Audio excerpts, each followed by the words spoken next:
Putin enviou bombardeiros nucleares para a fronteira com o Reino Unido. A OTAN levantou seus caços. A guerra na Ucrânia pode acabar já nos próximos 90 dias. Previsão do embaixador dos DEUA na OTAN, Kuipeker.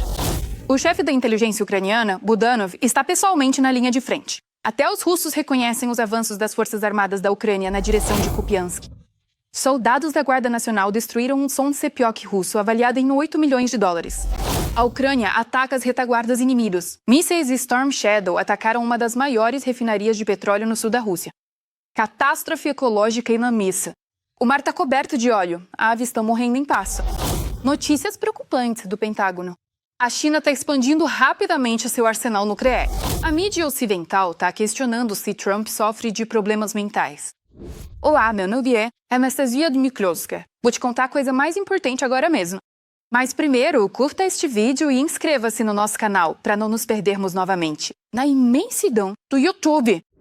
Enquanto o mundo inteiro comemora o Natal, Putin enviou bombardeiros nucleares para voar perto das fronteiras com o Reino Unido. A OTAN enviou caças para monitorar os enormes aviões russos sobre o mar da Noruega. A duração do voo foi de cerca de 7 horas. E o que vocês acham que foi isso? Putin já está ameaçando o Ocidente abertamente. Drones do SBU atacaram reservatórios de petróleo no porto de Pembroke e uma usina de processamento de gás em Orenburgo. Galera, quem aí tá no grupo de Tenluk? O que tá pegando fogo aí com vocês? Olha só, tô indo pra Temryuk agora. Foi isso que eu vi.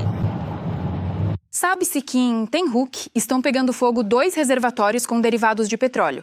E em Orenburg houve um incêndio de gás no oleoduto. O processo tecnológico na fábrica foi interrompido. Também foi barulhento em Rostov. Lá atingiram a refinaria de Novochakhtinsk.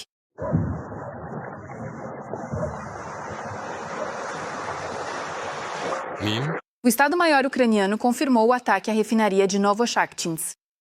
Hoje, 25 de dezembro, unidades das Forças Aéreas das Forças Armadas da Ucrânia realizaram com sucesso um ataque com mísseis de cruzeiro lançados do ar Storm Shadow contra a refinaria de produtos petrolíferos de Novochakhtinsk, na região de Rostov, Federação Russa, sendo registrados múltiplas explosões.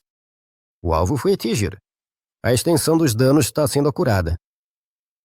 Também foi destacado que essa refinaria é uma das maiores fornecedoras de derivados de petróleo no sul da Rússia e está diretamente envolvida no abastecimento das Forças Armadas da Federação Russa. A empresa, em particular, fornece à tropa de ocupação diesel, combustível e querosene de aviação. Nossos guardas destruíram um Sondsepiok russo em uma das frentes.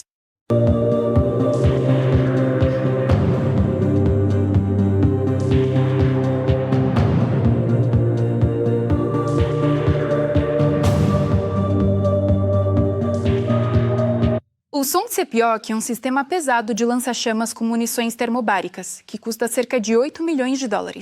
Aliás, foi justamente com o Sondsepiok. A propagandista Simonian já pediu várias vezes para queimar os ucranianos. Ela elogiou publicamente essa arma na televisão, dizendo que era eficaz contra ucranianos e, na prática, defendendo seu uso generalizado. Mas não sobrou nada. O sol continua a brilhar intensamente.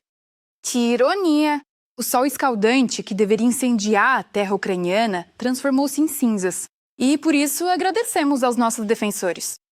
Lendo os comentários dos episódios anteriores, vejo que muitos de vocês nos assistem do Cazaquistão, Moldávia, Europa e até dos Estados Unidos. Nós, ucranianos, somos muito gratos pelo apoio de vocês e temos orgulho de ter espectadores tão sensatos. Escreva também nos comentários deste episódio de qual país você está nos assistindo e se aí vocês apoiam nossa luta contra o Império do Mal. Sempre leio seus comentários com prazer. E enquanto isso, seguimos em frente. Agora vem a parte mais interessante. Generais russos relatam a Putin sobre a heróica tomada de Kupiansk. Ao mesmo tempo, correspondentes militares russos escrevem em seus canais do Telegram sobre a situação catastrófica. Em Kupiansk, a situação pode ser pior do que se pensava anteriormente. Segundo relatos locais, o inimigo obteve sucesso em Moskovka, Sobolevka e Redkovka. Isso graças ao uso de reservas em combate e ao aumento do número de seus drones no céu. E essa não é a única informação. A situação em Kupiansk está pior do que crítica. A defesa só não colapsou ainda por causa do trabalho exaustivo dos drones. Além disso, até recentemente, controlávamos de fato apenas 3 das 11 aldeias libertadas do distrito de Kupiansk: Kondrashovka, Radikovka e Moskovka. Agora, até esse controle foi perdido. Ao mesmo tempo, na linha de frente da região de Zaporígia, o chefe do KUR, Kirilo Budanov, chegou até os combatentes da unidade especial Timur. Essa visita foi uma surpresa de Natal para os nossos defensores.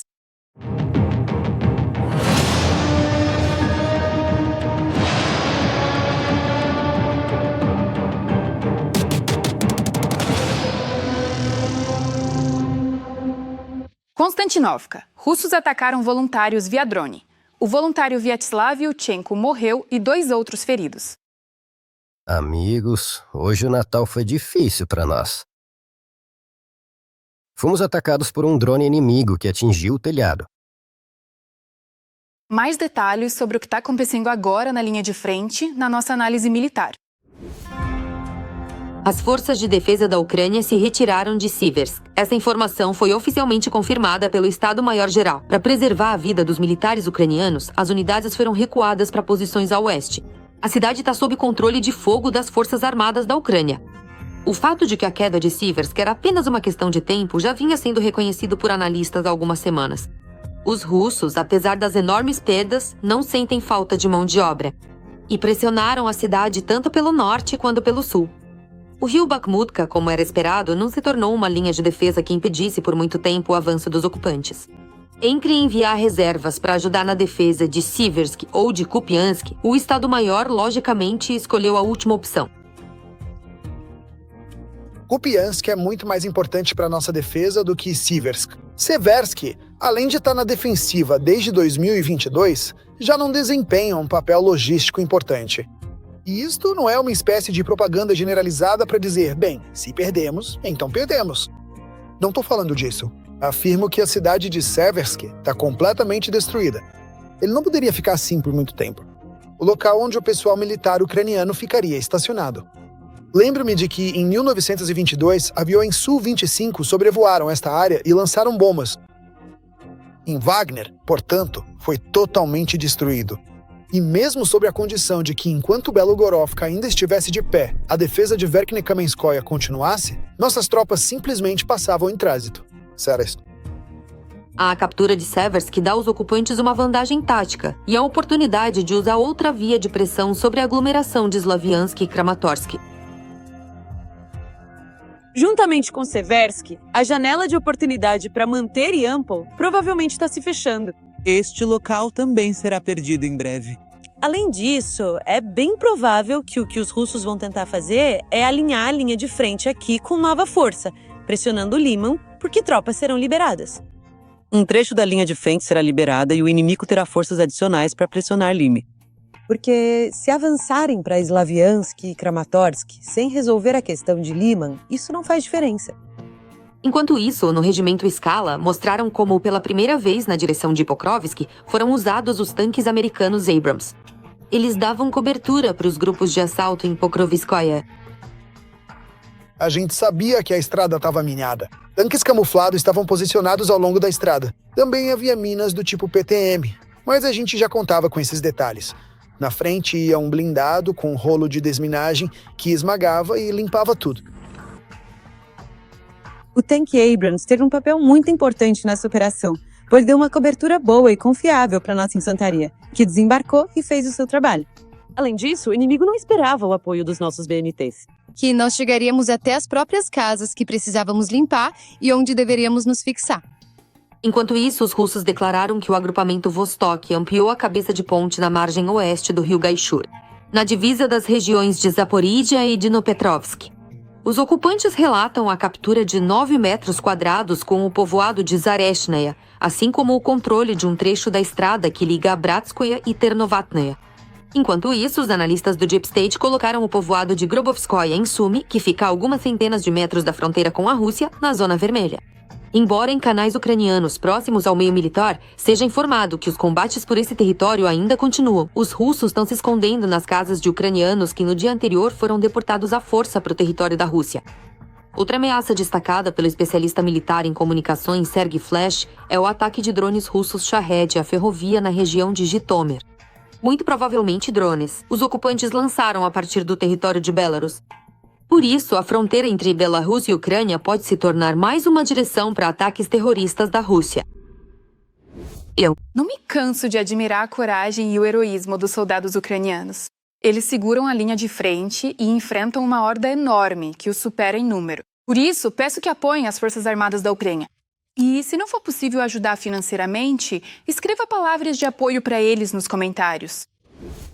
Mas, apesar da guerra, apesar da falta de luz, apesar de para alguns este feriado ser passado na trincheira, vamos lembrar que o Natal é uma celebração que une e traz esperança. Esperança de que vamos resistir, esperança de que todos os entes queridos voltarão para casa, esperança de que a luz vencerá a escuridão. É esse brilho natalino que os militares do destacamento cultural nos trazem, bem no coração da nossa capital. Na Praça Sofievska, ao lado da árvore de Natal, eles cantaram o lendário Shebrik. Viva, viva, Senhor Deus, viva para sempre lá. Viva lá, você diz. Deus, você diz. Venha, você diz. Deus, você diz. Para si, Senhor, abençoe. Senhor, abençoe. Para si, Senhor, abençoe. Senhor, abençoe. Deus, Deus, Senhor, Senhor, Senhor, Senhor, Senhor, Senhor, Senhor, Senhor, Senhor, Senhor, Senhor, Senhor, Senhor, Senhor, Senhor, Senhor, Senhor, Senhor. Também ao ar livre em Lviv, a guarda de fronteira Victoria Nira realizou um esquedric e até mesmo os soldados da linha de frente se juntaram a ela. Cantando em ucraniano, com uma melodia profunda e ressonante, ali naquele local abençoado, as ovelhas brancas e macias se reuniram em grande número e os cordeiros recém-nascidos, pequenos e frágeis, vieram ao mundo. Você possui todos os dons mais preciosos e maravilhosos. Você está destinada a ser a mãe de todo mundo, uma figura de grande importância e beleza. Como uma terra suculenta e perfeita. Se você realmente não deseja receber trocados, então que se dane, pois você carrega dentro de si a essência de uma mulher de sobrancelhas negras, forte e determinada, com uma beleza marcante e inesquecível. Generosa, generosinha, generosinha, chegou a andorinha. A Rússia rejeitou o plano de paz de 20 pontos dos Estados Unidos e da Ucrânia. Quem informa isso é a Bloomberg. O Kremlin insiste em restrições mais rígidas para as Forças Armadas da Ucrânia, garantias contra a expansão da OTAN, clareza sobre o levantamento de sanções, ativos congelados, além de questões territoriais e a chamada proteção da língua russa. A Rússia, além disso, exige que a Ucrânia ceda terras no Donbás que as tropas de Putin não conseguiram conquistar.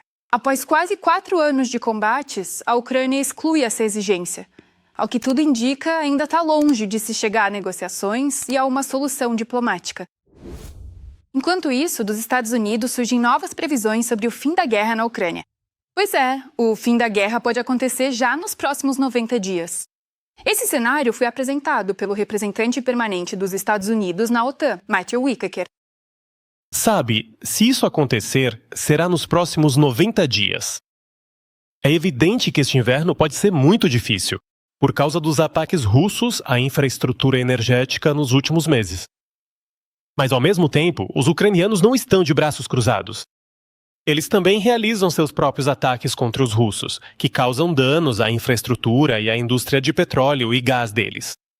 O presidente Trump, eu acho que parte justamente do princípio de que as mortes precisam parar. E aí, vocês acreditam nisso? Porque já tivemos o prazo de 24 horas, depois 2 semanas e agora são 90 dias no cronograma. Bom, vamos ver se a previsão vai se concretizar ou não. Enquanto isso, os ucranianos, de acordo com a última pesquisa de opinião, buscam uma paz duradoura, mas não acreditam em um fim próximo da guerra. Os resultados do estudo do NGRAL mostram que as Forças Armadas continuam sendo a instituição mais confiável. 52% dos entrevistados confiam no Exército e 54% o consideram o principal fator para a vitória. Já entre os fatores que aproximam a vitória, eles citam a ajuda do Ocidente. 53% mencionam as sanções contra a Rússia e 44% a coesão da sociedade é citada por 43%. Quanto às expectativas sobre a duração da guerra, elas permanecem instáveis. Apenas 27% dos ucranianos esperam o fim das hostilidades até o final do próximo ano, enquanto 32% prevêem vários anos de fase ativa. Um novo Chernobyl. Como resultado do último ataque com drones russos, o sarcófago protetor da usina nuclear de Chernobyl foi atingido. Foi danificado a tal ponto que não consegue mais conter uma possível fuga de radiação mortal. Mais detalhes na reportagem a seguir. A usina nuclear de Chernobyl está à beira de uma catástrofe devido aos ataques russos. E o menor descuido pode levar ao ponto sem retorno. O sarcófago, que impede a liberação de radiação após o acidente de 1986, pode desabar. Quem informou isso foi o diretor da usina nuclear de Chernobyl, Sergei Tarakanov. Segundo ele, atualmente nem é necessário um impacto direto para haver risco de catástrofe. Basta um acerto na estrutura de proteção.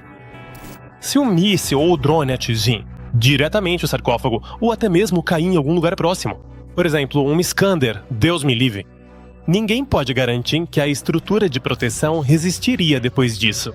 É aí que está a principal ameaça. O ataque russo de fevereiro, quando um drone com ogiva explosiva atingiu a estrutura de proteção sobre o quarto bloco de energia destruído da usina nuclear de Chernobyl, causou danos sérios. Depois disso, o sarcófago perdeu algumas de suas funções principais. O buraco causado pelo impacto do drone foi fechado com uma tela de proteção. No entanto, ainda é necessário vedar cerca de 300 buracos menores, aberturas, feitas pelos bombeiros durante o combate ao incêndio, diz o diretor da usina de Chernobyl. Ao mesmo tempo, segundo Tarakanov, atualmente os níveis de radiação no local permanecem estáveis e dentro dos limites normais. Mas a ameaça de catástrofe continua parando. Sem dúvida, o Kremlin pode organizar uma provocação nuclear. Isso é típico de um país terrorista. Mas agora, dizem os especialistas, é improvável que a Rússia opte por uma escalada nuclear. Se estamos falando sobre o fato de que eles estão interessados, com Trump, em manter comunicação com os Estados Unidos da América, e novamente, estamos falando, no caso da assinatura de um tratado de paz, sobre a suspensão das sanções. Sim, de forma gradual, dentro de um roteiro, e assim por diante. Então, agora, aumentar a escalada nuclear do lado dos russos não seria um tiro no pé, seria um tiro na própria cabeça. No entanto, não se pode chamar os russos de adeptos da lógica saudável. As provocações deles com a usina nuclear de Zaporizhia só confirmam isso. Em quase 4 anos, os ocupantes repetidamente colocaram a usina nuclear de Zaporizhia à beira do desastre. Eles transformaram a usina em um objeto militar. Periodicamente, ela é bombardeada, causando corte de energia. E em setembro deste ano, por exemplo, cortaram a conexão da usina com o sistema energético ucraniano. Tentaram conectar a própria rede, mas sem sucesso. Durante um mês, a usina nuclear ficou sem energia, em estado de apagão, o que a qualquer momento poderia ter terminado em desastre. Eles estão preparados para criar uma catástrofe humanitária na região e destruir a usina hidrelétrica de Kakhovka, a fim de fortalecer suas posições militares e enfraquecer a Ucrânia. Apesar de todas as provocações, a Rússia agora quer que a usina nuclear de Zaporizhia também trabalhe para ela dentro da estrutura do acordo de paz. O tema da usina nuclear de Zaporizhia é um dos mais difíceis nas negociações. O próprio presidente da Ucrânia fala sobre isso. Ainda não há compromisso sobre essa questão. A Ucrânia, estou profundamente convencido, está pronta, dentro dos 20 pontos gerais mencionados agora pelo nosso presidente Volodymyr Zelensky, a considerar a questão da usina de Zaporizhia, mas a considerá-la de forma justa. A Federação Russa não pode fazer parte desse consórcio como o Estado agressor. Mas isso são coisas básicas. Bem, se os Estados Unidos querem partir, se eles querem investimentos, se querem rentabilidade, então, em princípio, estamos propondo, vamos fazer 50-50. Mas os americanos não concordam. Em Washington, insistem que o controle sobre a usina deve ser conjunto entre Ucrânia, Estados Unidos e Rússia. Kiev é categoricamente contra. Hoje a situação está assim. Os Estados Unidos propõem 33% para cada um. E os americanos seriam o principal gestor dessa joint venture. É claro que para a Ucrânia isso soa muito desfavorável e pouco realista. Há mais um detalhe. Segundo Volodymyr Zelensky, para o funcionamento normal da usina, é preciso restaurar a usina hidrelétrica de Kakhovka. Ela é necessária para o funcionamento seguro e normal. Solicitação da KNTP. E para construí-lo, segundo o presidente, são necessários cerca de 2 bilhões de dólares. O chefe de Estado ucraniano está confiante de que os russos investirão nisso. Eles não vão. Na Crimeia, eles só precisam de água potável. Mas os americanos conseguem construir uma barragem. Mas a própria central nuclear de Zaporizhia é de grande importância para a Federação Russa. Eles não vão desistir tão facilmente. E há vários fatores envolvidos. Em primeiro lugar, isso garante o fornecimento autônomo de energia para o território ocupado. porque esta é, permita-me lembrar, a maior usina nuclear. Existem 6 unidades de potência na Europa. E, novamente, ao lado financeiro da questão. Sua construção custou centenas de bilhões de dólares. Os russos, claro, vão justificar com a necessidade social, fornecimento de água para a Crimeia, fornecimento de eletricidade, mas pode haver uma parte oculta, não pública nisso. É um negócio extremamente lucrativo. Kiev entende muito bem que entregar aos russos a maior usina nuclear da Europa, quando para Moscou a segurança nuclear não significa nada, no mínimo é insensato. Mas os americanos, nesse ponto, não são tão visionários. Por isso, as negociações sobre a usina nuclear de Zaporizhia continuam. Essa questão continua sendo um dos pontos problemáticos do futuro acordo, assim como as questões territoriais. O maior porto da Ucrânia, Yuzhny, está temporariamente bloqueado após um grande vazamento de óleo vegetal, ocorrido em decorrência de ataques russos maciços à infraestrutura portuária. 20 de dezembro de 2025. A área aquática foi interditada para completa eliminação das consequências. A administração dos portos marítimos destaca que se trata de óleo vegetal, que é orgânico e se decompõe naturalmente. Todos os serviços estão trabalhando para localizar a contaminação, levando em conta as condições de segurança e o clima. Ao mesmo tempo, o óleo vegetal é perigoso para as aves. Ele gruda nas penas, tirando das aves a proteção contra o frio e a água, o que pode levar à morte. As aves resgatadas estão sendo recebidas pelo zoológico de Odessa. Elas são lavadas, secas e depois a intenção é devolvê-las à natureza. Os gastos semanais com a guerra superaram os orçamentos anuais de 75% das regiões russas. As despesas militares da Rússia em 2026 serão de 12,9 trilhões de rublos, quase 30% de todo o orçamento do país. Isso é um pouco menos do que neste ano, 13,5 trilhões de rublos. No entanto, os gastos com a guerra são 3 vezes maiores do que os investimentos em desenvolvimento econômico e 4 vezes maiores do que os destinados à educação e à saúde, em conjunto. Detalhes na nossa reportagem. Putin gasta dinheiro com a guerra todas as semanas. Orçamentos anuais de 75% das regiões russas. O jornal Moscow Times calculou que este já é o 2º ano. Os gastos semanais da Rússia com a guerra na Ucrânia excedem os orçamentos anuais da maioria das regiões russas. O orçamento russo já enfrenta sérios problemas. Além disso, segundo a própria avaliação do lado russo, neste momento a economia russa está dando sinais do chamado superaquecimento.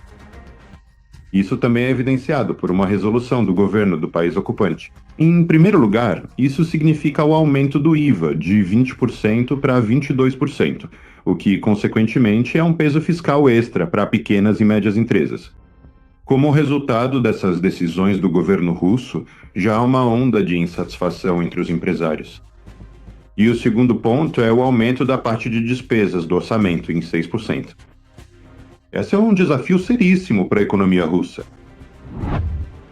Para análise, os jornalistas usaram dados dos orçamentos dos entes federativos para os anos de 2022 a 2026, aprovados pelas autoridades locais, e compararam esses números com os gastos da categoria Defesa Nacional do orçamento da Federação Russa, cuja base atualmente é composta pelas despesas com a condução das operações militares na Ucrânia. A economia russa, como resultado das ações dos serviços secretos ucranianos, estamos falando de ataques a refinarias de petróleo, sofreu prejuízos da ordem de 100 bilhões de dólares. Esses são prejuízos colossais. E o terceiro ponto é o Fundo Nacional de Bem-Estar. Segundo a própria avaliação do lado russo, durante o período da chamada Operação Militar Especial, ele foi reduzido pela metade. Foi declarado que os orçamentos da Crimeia, anexada temporariamente, e das regiões da Ucrânia ocupadas temporariamente não foram levados em consideração nos cálculos. Nesse momento, a Federação Russa está fazendo tentativas desesperadas para transferir os problemas financeiros dos territórios da Ucrânia temporariamente ocupados, sobre as chamadas quasi-formações em si, LPR e DPR. Além disso, o lado russo reconhece que o dinheiro alocado do orçamento federal não chega efetivamente ao seu destino pretendido, no âmbito dos programas específicos para a restauração da infraestrutura nas regiões ocupadas da Ucrânia. O eterno problema da Rússia é a corrupção e, consequentemente, o desperdício de dinheiro. Em 2026, os gastos militares da Rússia totalizaram 12,9 trilhões rublos. Isso representa quase 30% de todo o orçamento do país e é um pouco menos do que em 2025, quando esse valor era de 13,5 trilhões de rublos. Dependendo dos resultados das negociações de paz, a Federação Russa fará alterações no orçamento ou buscará fontes adicionais de financiamento. Vale ressaltar que eles estão enfrentando sérios problemas com fontes adicionais de financiamento. Isso inclui, por exemplo, a situação em torno da Venezuela, onde o petróleo era vendido por meio de empresas russas, atuando de fato como intermediárias. E também a situação com os derivados de petróleo iranianos, onde a Federação Russa praticamente perdeu o mercado de extração de petróleo e, consequentemente, a capacidade de influenciar as vendas. Os gastos do ditador do Kremlin com a guerra são 3 vezes maiores do que seus gastos com desenvolvimento econômico e 4 vezes maiores do que seus gastos com educação e saúde, em conjunto. Assim, no próximo ano, a maioria dos russos, em vez de estudar ou fazer tratamento, tudo o que resta é lutar. Gasolina indo para a Armênia, ajuda indo para a Ucrânia e a falta de vontade até mesmo de manter relações com Putin por parte do Azerbaijão em relação a Moscou claramente se tornaram ainda mais problemático entre Putin e Aliyev. E muito mais ainda. Será que o Azerbaijão está se afastando da Rússia e se voltando para o Ocidente? Vamos contar tudo na reportagem. No dia 22 de dezembro, Putin organizou uma cúpula informal dos líderes dos países da Comunidade dos Estados Independentes. Decidiu reunir todos, mas se recusou a viajar. Apenas o presidente do Azerbaijão. Ilham Aliyev preferiu não se encontrar com Putin, embora o Kremlin estivesse esperando por ele. Por isso, alegou uma agenda cheia. O chefe do nosso estado não poderá participar da cúpula informal dos chefes de estado da CEI, que acontecerá hoje em São Petersburgo, devido à agenda de trabalho cheia. Mas será mesmo que a agenda é o motivo? Ultimamente, as relações tensas entre Moscou e o Azerbaijão ficaram muito evidentes.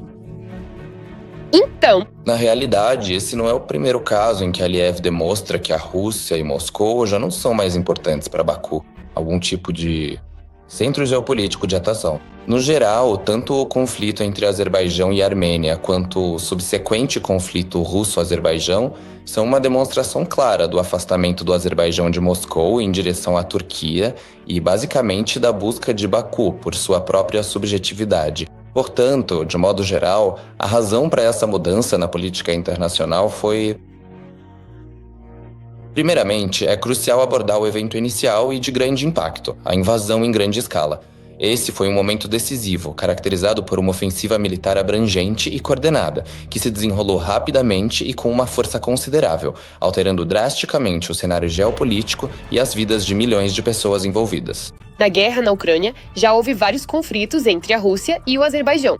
A tensão já começou com um acidente de avião. Em 25 de dezembro de 2024, a Federação Russa derrubou com um míssil um avião da Companhia Aérea do Azerbaijão. Falha técnica, autodestruição, destroços de mísseis, várias versões. Vieram muitas versões da Rússia.